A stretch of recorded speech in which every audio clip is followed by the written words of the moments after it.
Next on Good Morning El Paso, a multi-vehicle crash over the weekend kills one person and injures several others. Also over the weekend, a man taken to the hospital with a gunshot wound, and now El Paso police are investigating how a fight on the east side led to it. ISIL has spent about a year investing in trying to reach troubled minds in the United States through social media. And the holiday weekend is fast approaching, and U.S. officials are deeply concerned about an ISIS-inspired terror attack on U.S. soil. Where news comes first. From the Mesilla Valley and Las Cruces to El Paso and the borderland. This is ABC7's Good Morning El Paso.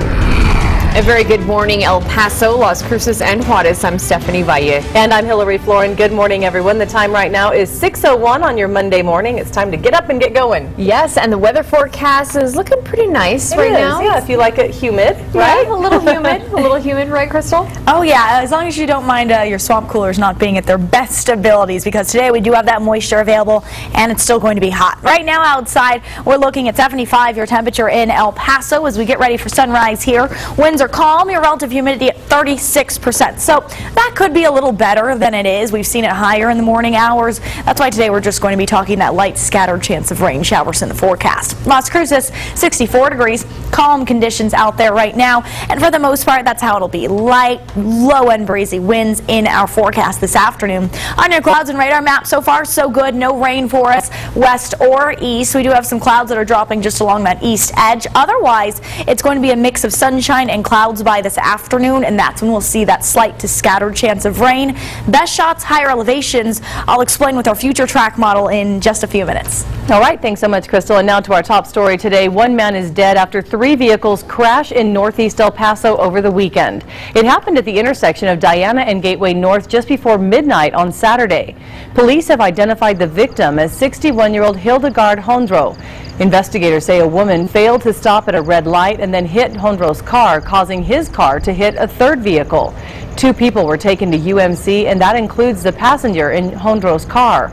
No word on their condition. El Paso police have still not identified the man who was shot over the weekend. El Paso police are investigating that shooting, which happened in far east El Paso. It all came after police responded to a call about a fight that broke out on the 2300 block of Tierra Rica. No arrests have been made as of this morning as well. Police closed Tierra Norte at Tierra Rica while investigators searched for evidence. Police say a 27-year-old man was taken to Del Sol Medical Center with a gunshot wound. No details have been released about his condition. A Las Cruces man accused of killing a fellow inmate has been indicted by a grand jury. According to the Las Cruces Sun News, 34-year-old Daniel Hood has been indicted on charges of first-degree murder and possessing a deadly firearm. He's accused of killing fellow inmate 42-year-old Frank Pauline in April. Pauline was found dead at the Southern New Mexico Correctional Facility. Investigators say Hood confessed to using a rock to kill Pauline. Pauline was in prison for raping and murdering a woman in Hawaii. Celebration in New York over the weekend after news that escapee David Sweat was shot and captured alive by police. Residents near the Clinton Correctional Facility where the escape happened honked horns, cheered, and thanked police who searched for Sweat and fellow escapee Richard Matt. Now, did you make this one yourself? Yes. What does it say? Thank you, law enforcement. We have been waiting patiently for these men to be caught, so we're very happy. And these guys all busted butt and feet on the ground, and they all deserve recognition. There's a lot of men that are going home with sore feet tonight that are going to relax, and everybody gets to enjoy the 4th of July next weekend and not look over their shoulder. Sweat is listed in critical condition at Albany Medical Center this morning. And the autopsy results show escapee inmate Richard Matt died after he was shot 3 times in the head. The report conducted at Albany Medical Center revealed that Matt had severe skull fractures and brain injuries from the gunshot wounds. He also had bug bites and abrasions consistent with living in the woods for 3 weeks. Matt was shot and killed Friday by a U.S. Customs and Border Protection Tactical Unit member. According to a preliminary investigation, the bullets came from a semi-automatic weapon. This morning, officials in the U.S. are sounding a holiday terror warning. After a weekend of attacks in other countries, there are new concerns here at home for the upcoming 4th of July holiday. ABC's Kenneth Moten has the latest on this story developing now. This weekend, the FBI and the Department of Homeland Security issued a joint bulletin to 18,000 law enforcement agencies, warning them of a potential threat. This after attacks in France, Kuwait, and Tunisia. There was great concern. I would say there's probably more concern now than at any time since September 11th. Friday, a delivery man beheaded his boss before crashing the delivery van into an American-owned chemical plant in France, sparking an explosion. 2 hours later in Kuwait, a suicide bomber attacked a Shiite mosque, killing 27 and injuring hundreds. Tunisia saw the worst of it. A gunman opened fire on tourists at a beach resort. 39 dead. ISIS claimed responsibility for the attacks in Kuwait and Tunisia.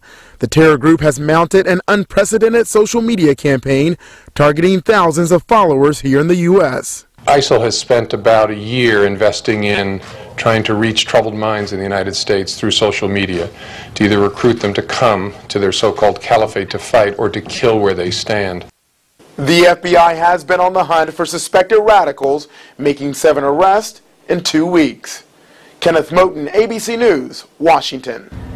Greece's banks will remain closed today, and there will be restrictions placed on transactions as the country's financial crisis deepens. The Prime Minister said the bank deposits of the Greek people are fully secure, as are the payments of wages and pensions. The decision to close banks comes after the European Central Bank announced on Sunday that it won't increase the level of emergency credit to help Greece's banks after bailout negotiations had stalled. The Greek Parliament will hold a referendum July 5th on whether to accept a bailout deal offered by the country's international creditors. A 20-year-old woman died today from injuries she sustained in an explosion that hit a water park in Taiwan this weekend. The hospital is reporting the young woman suffered burns over 90% of her body. This is the first death reported since the incident. Officials say Saturday's explosion happened when a flammable powder ignited over a crowd. 5 people have been questioned in connection with the blast. And let's take a live look at traffic right now. 6:07 is the time. This is I-10 and Eastlake. Looking good right now. Things are beginning to come to life out there for that morning commute. We'll keep an eye on it. Well, are you traveling this upcoming holiday weekend? Well, as the 4th of July weekend does approach, it's predicted that over 41 million Americans will travel at least 50 miles or more from home.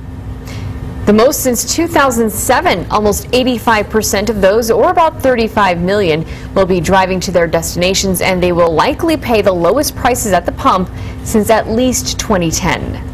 And still ahead, the celebration of America is this weekend, of course. And fireworks may be banned here, but the choice is still up to you if you want to buy them outside the county. And a little later, a wall of dust leaves over 15,000 people without power this weekend. Look at that. And meteorologist Crystal Clyde has your detailed forecast. Crystal. I'm glad we're not there. We are talking a forecast, though, that does include some slight chances of thunderstorms. We'll talk more about it right after your break. Thanks, Crystal. This is ABC 7, where news comes first.